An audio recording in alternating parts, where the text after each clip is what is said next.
Hello नमस्कार दोस्तों एवं साथियों, आप सभी का पीटीएफ परिवार में स्वागत है। बहुत बहुत अभिनंदन है।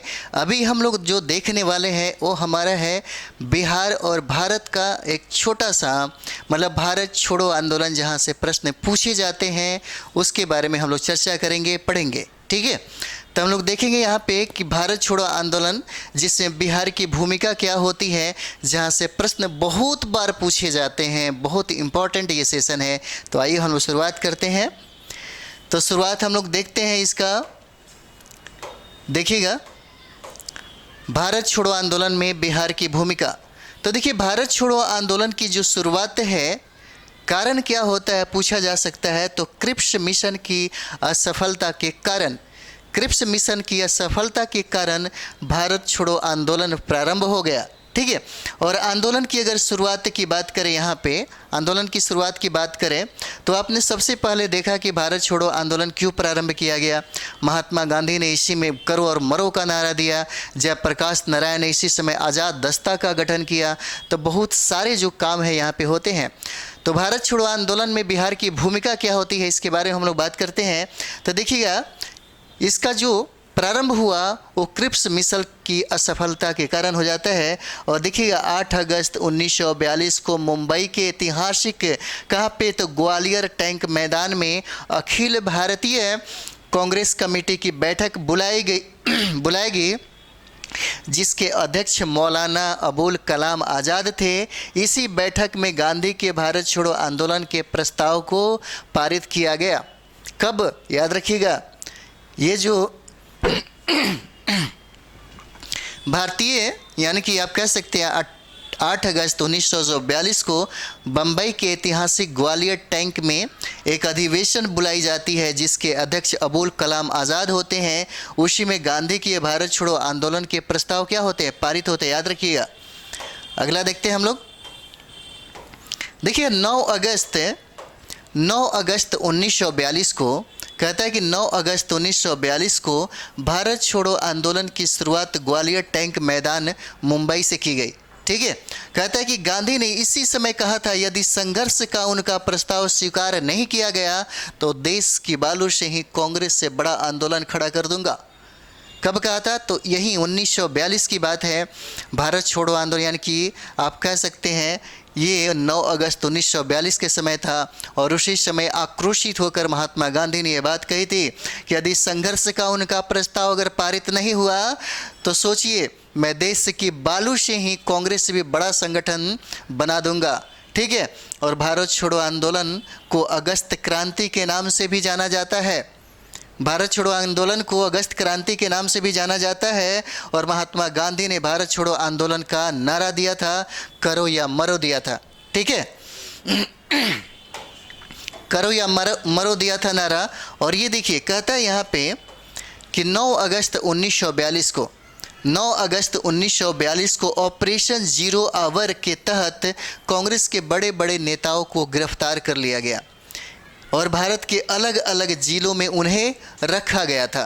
ठीक है, किसके तहत किया गया था, तो ऑपरेशन जीरो आवर के तहत। कब किया गया, तो 9 अगस्त 1942 को जितने भी राष्ट्रीय नेता थे उन सभी लोगों को नज़रबंद कर लिया गया और अलग अलग डिस्ट्रिक्ट के जेलों में कैद कर दिया गया। ठीक है, महात्मा गांधी, सरोजनी नायडू, कस्तूरबा जो गांधी होती है, कस्तूरबा बाई जो होती हैं, अबुल कलाम आज़ाद हो जाते हैं। इनको पूछा जाता है कि भाई कहाँ पे इनको नज़रबंद किया गया था, तो ये देखिए, आगा खां पैलेस मुंबई में इनको नज़रबंद किया गया था।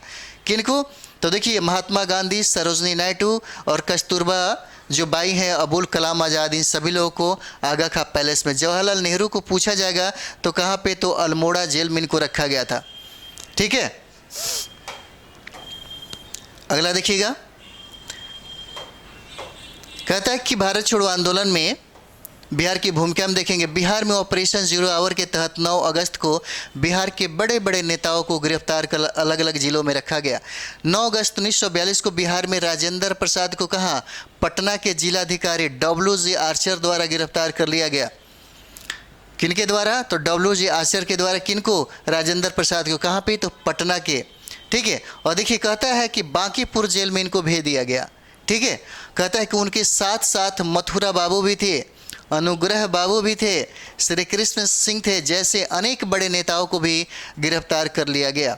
ठीक है, चलिए अगला देखते हैं हम लोग।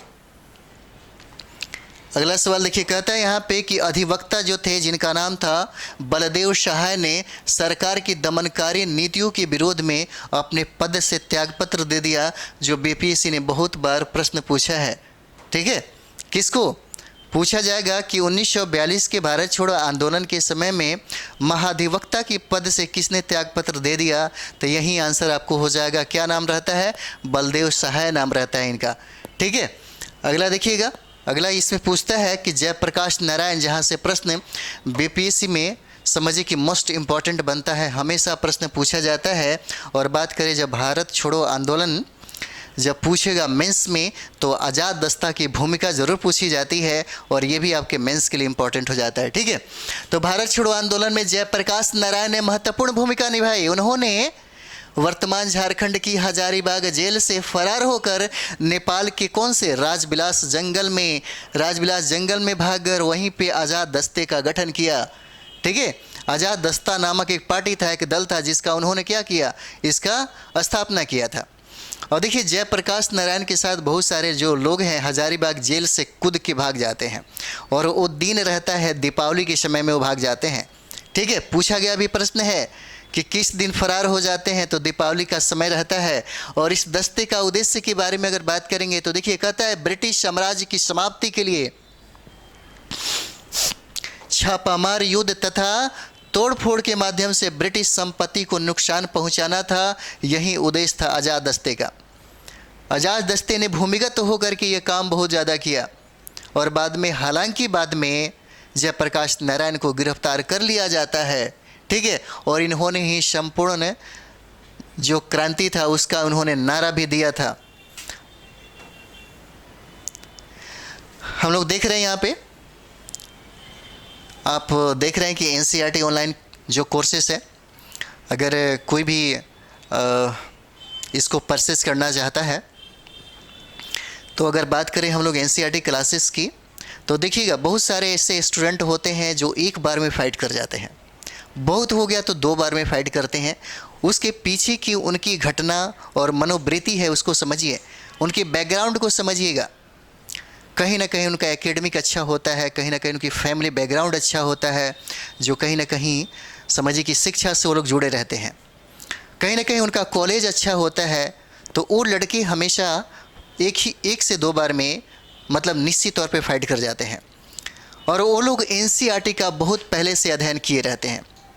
लेकिन जो बैकग्राउंड वाले, ऐसे बैकग्राउंड वाले हैं जो कभी कॉलेज नहीं किया हो और अच्छे कॉलेज से ना पढ़ा हो, अच्छे कॉन्वेंट से ना पढ़ा हो, उनके लिए बहुत अनिवार्य हो जाता है। जेएनयू में पढ़ने वाले, दिल्ली यूनिवर्सिटी में पढ़ने वाले बच्चों के लिए ये ज़रूरी नहीं कि वो एनसीईआरटी पढ़े, क्योंकि वो एनसीईआरटी पढ़ा दिया जाता है। ठीक है, तो यहाँ पे अगर बात करें तो एनसीईआरटी ऑनलाइन कोर्सेज़ की बात है, जो बीपीएससी और यूपीएससी लेवल की यहाँ पे सारा का सारा स्टडी कराई जाती है। ठीक है, और एनसीईआरटी में ही बहुत सारी मौलिकताएँ हैं, बहुत सारे जो चीज़ें हैं यहीं से आप सीख जाते हैं। अगर आपको बीपीएससी और यूपीएससी में फ़ाइट करना है तो विदाउट एनसीईआरटी पढ़े हुए काम नहीं चलेगा, क्योंकि अगर आपको कंप्लीट करना है तो कम से कम आप 5 महीने का स्टडी करिए, 6 महीने का स्टडी करिए। एनसीईआरटी अपने घर पे बैठ कर के, अपने रूम पे बैठ कर के पैक होकर के पढ़िए। फिर उसके बाद शुरुआत होता है आपका सफ़र, शुरुआत होता है आपके सिविल सर्विस में जाने का। तो हम लोगों ने G20 के शुभ अवसर पे, जो हमारे भारत के लिए बहुत बड़ी उपलब्धि प्राप्त होती है, उसी के अवसर पे हमने इसको डिस्काउंट किया और 12,500 से एकदम नीचे कर दिया, ताकि ये बहुत बड़ी हमारे लिए उपलब्धि थी हमारे भारत के लिए, और मात्र 2500 इसका फ़ीस रखा गया। अगर बात हम लोग करेंगे तो इसकी कक्षाएँ लगभग 500 से अधिक घंटों की मिलेगी कक्षाएँ। और बात करें कि वैलिडिटी का, तो 1 ईयर्स का वैलिडिटी होगा। ये क्लास प्रारंभ होने वाला है, तुरंत होने वाला है, यानी कि आप 69 का एग्ज़ाम दे रहे हैं और 69 के बाद 5 अक्टूबर से ये स्टार्ट हो जाएगा। और 5 अक्टूबर से ऑनलाइन स्टार्ट हो जाता है, और 5 अक्टूबर से ऑनलाइन ऑफलाइन 69 बीपीएससी का और 70 बीपीएससी का पीटी और मेन स्टार्ट हो जा रहा है। ठीक है, तो चलिए हम लोग अगला देखते हैं। अगला देखिए, कहता है कि इस दस्ते में शामिल कि युवकों को सरदार नित्यानंद सिंह द्वारा क्या किया गया, प्रशिक्षण दिया जाता था। ठीक है, किसके द्वारा पूछा जाएगा? तो सरदार नित्यानंद सिंह के द्वारा। अगला देखिए, कहता है कि आज़ाद दस्ता से प्रेरित होकर बिहार के भागलपुर तथा पूर्णिया में ऐसे कई संगठनों की स्थापना की गई। आज़ाद दस्तों से प्रेरित होकर के कहाँ कहाँ पे? तो देखिए भागलपुर और पूर्णिया में ऐसे संगठनों की स्थापना किया गया। कहता है कि नेपाल सरकार द्वारा जयप्रकाश नारायण, राम मनोहर लोहिया तथा अन्य क्रांतिकारियों की गिरफ्तारी के कारण 1943 ईस्वी में अंत तक यह आंदोलन शिथिल पड़ गया। ठीक है, चलिए अगला देखते हैं। यहाँ से प्रश्न पूछता है, कहता है पटना सचिवालय जो गोलीकांड हुआ था, यहाँ से प्रश्न पूछता है, कहता है बताइए 11 अगस्त 1942 को पटना तथा आसपास के राष्ट्रवादी युवकों द्वारा, ठीक है, सचिवालय भवन के सामने बिहार विधानसभा की इमारत पर राष्ट्रीय ध्वज फहराने का प्रयास किया गया, परंतु पटना के कलेक्टर कौन थे? WG आर्चर ने इन छात्रों पर गोली चलाने का आदेश दे दिया, जिसके वजह से 7 छात्रों की मृत्यु हो गई तथा अनेक छात्र घायल हो गए। ठीक है, और ये देखिए कौन कौन छात्र होते हैं जहां से प्रश्न पूछा जाता है। ठीक है, और पटना सचिवालय गोलीकांड के जो शहीद है याद रखिएगा, पूछा जाता है डायरेक्ट आपसे। तो ये देखिए उमाकांत प्रसाद सिन्हा होते हैं, उमाकांत प्रसाद सिन्हा, जिनको रमन जी के नाम से भी जानते हैं, याद रखिएगा। ये कहाँ से थे? तो ये देखिए सारण के रहने वाले थे, याद रखिएगा। कहाँ के? तो सारण के रहने वाले थे, नरेंद्रपुर इनका गांव का नाम था, याद रखिएगा, उमाकांत प्रसाद सिन्हा। पूछा जा सकता है कि सतीश प्रसाद जो झा है कहाँ के हैं? सतीश प्रसाद झा का संबंध किस जिला से है? तो याद रखिएगा भागलपुर से संबंध रखते हैं, खड़हरा से इनका संबंध था। कहाँ? तो खड़हरा भागलपुर से संबंध था। अगला देखते हैं, जगपति कुमार जो है ये खराटी औरंगाबाद के हैं। जगपति कुमार जो है इनका संबंध किससे है? तो औरंगाबाद खराटी से होता है, याद रखिएगा। ठीक है, बहुत इंपॉर्टेंट है, पूछा जाता है हमेशा। अगला देखिएगा, सातों नाम होता है और सातों किस जिला से बिलोंग करते हैं, ये बार बार पूछा जाता है। पूछा गया था किस स्कूल से भी पढ़े थे, तो ये भी आपको याद रखना पड़ेगा आप। ठीक है, तो देखिए कहता है यहाँ पे कि रामानंद सिंह का संबंध बताइए कहाँ से थे? तो रामानंद सिंह की बात करें तो ये पटना के निवासी थे। कौन? तो रामानंद सिंह की बात करें तो ये पटना के निवासी थे, शहादत नगर के। अगर देवीपद चौधरी की बात करें यहाँ पे, देवीपद चौधरी, तो ये सिलहट के थे। कहाँ पे? जमालपुर के। और बात करें हम लोग राम गोविंद सिंह का, तो ये देखिए ये भी पटना के थे। कहाँ पे? तो दशरथा पटना जो है यहाँ के रहने वाले थे। और सातवां जो हम लोग देखते हैं जिनका नाम राजेंद्र सिंह है, ये सारण के रहने वाले थे। और देखिए बनवारी चक के ये रहने वाले थे, सारण में इनका घर था राजेंद्र सिंह का। ठीक है, तो ये सातों को आप लोगों ने देखा, याद रख लीजिएगा एरिया। देखिए अगला देखिए, कहता है कि सरकारी दमनात्मक नीतियों के विरोध की आग संपूर्ण बिहार में फैल गई। ठीक है, और कहता है कि भारत में ब्रिटिश शासन का विरोध करने हेतु एक ध्रुव दल की स्थापना की गई, जिसके प्रमुख कौन थे भाई? जयप्रकाश नारायण थे। कौन सा? तो ध्रुव दल का, याद रखिएगा, ये बहुत VVI है, ध्रुव दल का। कहता है कि फुलेना प्रसाद वर्मा जो है श्रीवास्तव जो है, फुलेना प्रसाद जो श्रीवास्तव वर्मा सिवान थाने पर झंडा फहराने के दौरान पुलिस की गोलियों के शिकार हुए थे। कहाँ पे? तो सिवान थाने का। ठीक है, अगला देखिए, कहता है कि कुलानंद तथा, अगला कहता है कुलानंद तथा कर्पूरी ठाकुर द्वारा, कौन? कुलानंद तथा कर्पूरी ठाकुर द्वारा क्रमशः दरभंगा और सिंहवाड़ा में संचार व्यवस्था में व्यवधान उत्पन्न किया गया। दरभंगा, हाजीपुर, मुजफ्फरपुर, सीतामढ़ी, चंपारण में आदि क्षेत्रों में क्रांतिकारियों ने सरकारों का गठन किया था, सरकारों का क्या किया था? दमन कर दिया था। ठीक है, और कहते हैं कि तिरहुत प्रमंडल में जनता का 2 माह का शासन था। कितना? तिरहुत प्रमंडल में इस तरीके से उन लोगों ने वहाँ से अंग्रेज़ों का दमन कर दिया कि खुद की सरकार बना ली, और लगभग 2 माह तक उन्होंने तिरहुत प्रमंडल में अपना समझिए कि शासन चलाया। ठीक है, तो चलिए हम लोग और भी देखते हैं। देखिए अगला है कि नरसिंह नारायण जो है समाजवादी नेता हैं और भारत छोड़ो आंदोलन के दौरान जेल से फरार हो गए। देखिए जिनका नाम है काबी कैलाश सिंह, भारत छोड़ो आंदोलन में शामिल हुए और आला कलेक्ट्रेट में ब्रिटिश विरोधी नारेबाजी के दौरान पुलिस गोलीबारी में मृत्यु हो गई थी। बात करें हम लोग योगेंद्र शुक्ला का, तो देखिए 9 नवंबर 1942 को जयप्रकाश नारायण के साथ हजारीबाग जेल से क्या हो गए थे, फरार हो गए थे और बिहार विधान परिषद के सदस्य भी थे। उन्होंने अखिल भारतीय किसान सभा केंद्रीय कमेटी के सदस्य के रूप में भी कार्य किया था। कौन किया था, तो योगेंद्र शुक्ला ने किया था। ठीक है, बहुत इंपॉर्टेंट होता है ये वाला सीरीज आपके लिए। अगला देखिए, कहता है भारत छोड़ो आंदोलन में बिहार की महिलाओं का योगदान या भूमिका। देखिए, भारत छोड़ो आंदोलन में गांधी जी के आह्वान पर बिहार की महिलाओं ने भी बढ़ चढ़कर क्या किया, ब्रिटिश विरोध में अपना योगदान दिया। अगर बात करें हम लोग पटना के कदम कुआं का, तो देखिए महिला चरखा क्लब से जुड़ी महिलाओं ने जुलूस निकालकर सभाओं का आयोजन किया, जिसकी अध्यक्षता श्रीमती भगवती देवी ने किया था। और भगवती देवी राजेंद्र प्रसाद की क्या होती हैं, बहन हो जाती हैं। कुछ महिलाओं के नाम भी यहाँ पे देख सकते हैं। जैसे महिलाओं के नाम देखेंगे, श्रीमती भगवती देवी का संबंध कहाँ से था पूछा जाता है, तो ये पटना हो जाएगा। ठीक है, कहाँ पे हो जाता है, पटना हो जाता है। तो अगला देखिए, कहता है कि शांति देवी का संबंध बताइए, शांति देवी का संबंध कहाँ से है, तो ये छपरा से हो जाता है, बहुत बार प्रश्न पूछा गया है।